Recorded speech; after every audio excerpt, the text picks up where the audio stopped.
Hey guys, हम जा रहे हैं 71 बीपीएससी का क्लास करने के लिए। चलिए हमें क्या कुछ आज नया सीखने को मिलता है तो हम पढ़ेंगे और आपसे दोस्तों को बताएंगे। जैसा कि आप जानते हैं कि हम 71 बीपीएससी का क्लास कर रहे हैं और 71 बीपीएससी के स्टूडेंट हैं दोस्तों। ठीक है, तो चलिए पढ़ते हैं आज क्या कुछ नया सीखने को मिलता है। पढ़ते हैं, उसके बाद हम आपसे दोस्तों को बताएंगे क्या कुछ नया सीखने को मिला है दोस्तों। ठीक है, तो चलिए पढ़ते हैं, फिर मिलते हैं।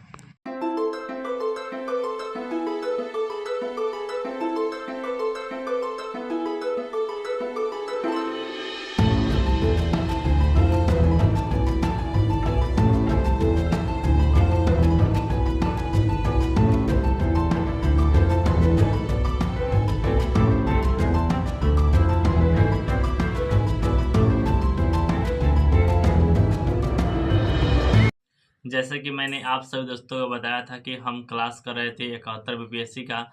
हमारा क्लास, आज का क्लास समाप्त हो चुका है। अब बात करना है कि क्या कुछ नया सीखने को मिला है आज के क्लास से हमें दोस्तों। ठीक है, तो चलिए आप सभी दोस्तों को भी बताते हैं क्या कुछ नया सीखने को मिला है दोस्तों। ठीक है, तो पढ़ाई शुरू हुआ है।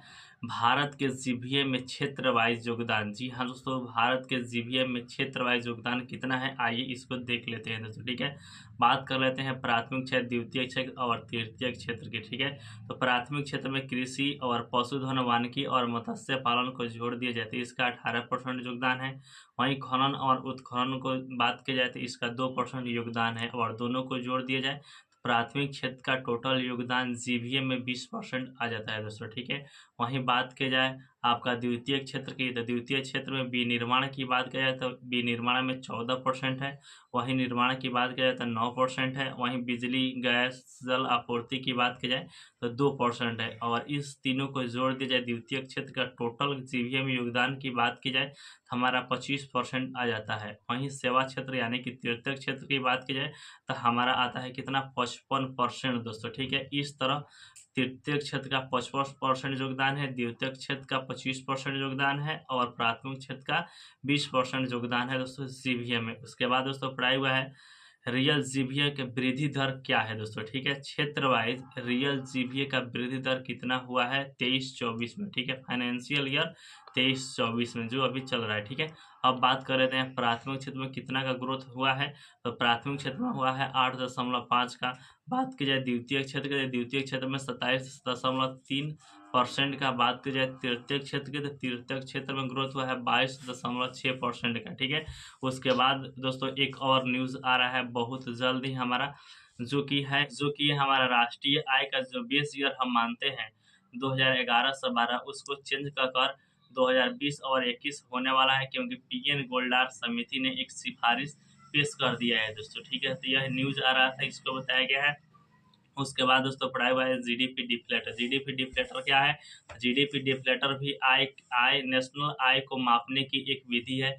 कैसे निकाला जाता है, जब हम दोस्तों नॉमिनल जीडीपी में रियल जीडीपी से भाग दे देते हैं, उसके बाद जो आता है उसमें 100 से गुना कर देते हैं तो हमारा जीडीपी डिफ्लेटर निकल जाता है दोस्तों। ठीक है, उसके बाद दोस्तों पढ़ाया हुआ है राष्ट्रीय आय को मापने की विधियां दोस्तों। ठीक है, नेशनल इनकम को मापने की विधियां कितनी है, तो 3 प्रकार बनाया गया है। एक है दोस्तों प्रोडक्ट मेथड। प्रोडक्ट मेथड में यही तीन तीन दिया गया है, एक है प्रोडक्ट मेथड, एक है निर्गत मेथड, एक है वैल्यू एडेड मेथड दोस्तों। ठीक है, और दूसरा है आय विधि और तीसरा है व्यय विधि। इस तीनों के तहत दोस्तों राष्ट्रीय आय का मापन होता है। वहीं बात की जाए भारत में कौन से तरीके से राष्ट्रीय आय का मापन होता है, तो product method plus I method के हिसाब से हमारा भारत में राष्ट्रीय आय का आकलन होता है। ठीक है, अब बात कर लेते हैं दोस्तों कि प्रोडक्ट मेथड से कैसे राष्ट्रीय आय मापा जाता है दोस्तों। ठीक है, तो बात की जाए प्रोडक्ट मेथड से कैसे मापा जाता है, तो हम प्राथमिक क्षेत्र का कितना उत्पादन हुआ है इसको जोड़ दें, द्वितीय क्षेत्र का कितना उत्पादन हुआ है इसको जोड़ दें और तृतीय क्षेत्र में कितना उत्पादन हुआ है, इस तीनों को जोड़ने के बाद हमारा प्राप्त होता है जीडीपी-एमपी दोस्तों। ठीक है, और जीडीपी-एमपी से हम एनएनपीएफसी प्राप्त कर लेंगे तो हमारा राष्ट्रीय आय मिल जाएगा। तो इसमें हम माइनस डिप्रिसिएशन कर देंगे, प्लस एनएफआईए कर देंगे और माइनस एनआईटी कर देंगे, निकाल देंगे तो हमारा जीडीपी-एमपी से एनएनपीएफसी प्राप्त हो जाएगा, यानी कि जीडीपी-एफसी से हमारा राष्ट्रीय आय प्राप्त हो जाएगा। ठीक है,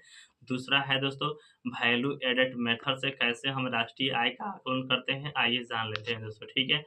तो प्राथमिक क्षेत्र का जितना भी वैल्यू एडिशन हुआ है इसको जोड़ दिया जाए, द्वितीय क्षेत्र में जितना वैल्यू एडिशन हुआ है इसको जोड़ दिया जाए, तृतीय क्षेत्र में जितना वैल्यू एडिशन हुआ है इन तीनों को जोड़ दिया जाए, जिसे हम कहते हैं सिग्मा जीवीए दोस्तों, ठीक है। सिग्मा जीवीए को ही कहते हैं जीडीपी एमपी दोस्तों, ठीक है। और जीडीपी एमपी से हम एनएनपी एफसी निकाल सकते हैं बिल्कुल आसानी तरीके से। तो इस तरीका से भी हम निकालते हैं नेशनल इनकम दोस्तों, ठीक है। उसके बाद दोस्तों पढ़ा हुआ है आय विधि। आय विधि से कैसे हम राष्ट्रीय आय निकालते हैं, आय विधि से कैसे हम नेशनल इनकम निकालते हैं, आइए जान लेते हैं दोस्तों, ठीक है। तो आय विधि से भी 3 प्रकार बनाया गया है। एक है दोस्तों कर्मचारियों की क्षतिपूर्ति, दूसरा है परिचालन अधिशेष और तीसरा है मिश्रित आय दोस्तों। इस तीनों को जोड़ दिया जाए तब भी हमारा राष्ट्रीय आय निकल जाता है। चलिए इसके बारे में थोड़ा-सा जान लेते हैं। बात की जाए कर्मचारियों की क्षतिपूर्ति में क्या-क्या शामिल होगा, तो इसमें शामिल होगा दोस्तों नकद और वस्तु के बदले में जो भी मजदूरी करते हैं उसको पैसा को जोड़ दिया जाए। जो सेवानिवृत्त पेंशन है उसको जोड़ दिया जाए। जो हमारा पीएफ करता है, जो लोग काम करते हैं पीएफ मिलता है उसको अगर जोड़ दिया जाता है, यह शामिल हो जाता है किसमें, तो कर्मचारियों की क्षतिपूर्ति में। दूसरा हमने बताया है परिचालन अधिशेष यानी कि ऑपरेटिंग सरप्लस। इसमें क्या-क्या शामिल होता है, इसमें शामिल हो रेंट को शामिल कर लिया जाए, रॉयल्टी को शामिल कर लिया जाए और आपका इंटरेस्ट और प्रॉफिट को शामिल कर लिया जाता है, हमारा निकल जाता है ऑपरेशनल सरप्लस दोस्तों। बात की जाए मिश्रित आय की, तो मिश्रित आय किसे कहते हैं, जो स्वयं रोजगार किए हैं जैसे कि बर्तन बनाने वाले ऐसे-ऐसे, ठीक है दोस्तों। और इन तीनों को जो हमने अभी बताया है इन तीनों को अगर जोड़ दिया जाए तो हमारा आय विधि से नेशनल इनकम निकल जाता है। नोट एक और बात बताया गया है, 3 मेथड बताया गया है राष्ट्रीय आय निकालने की। एक है प्रोडक्ट मेथड, एक है आय मेथड, एक है व्यय मेथड। जब भी हम तीनों से निकालेंगे तो जब भी निकलेगा राष्ट्रीय आय, तीनों का मान दोस्तों बराबर ही निकलता है दोस्तों, ठीक है।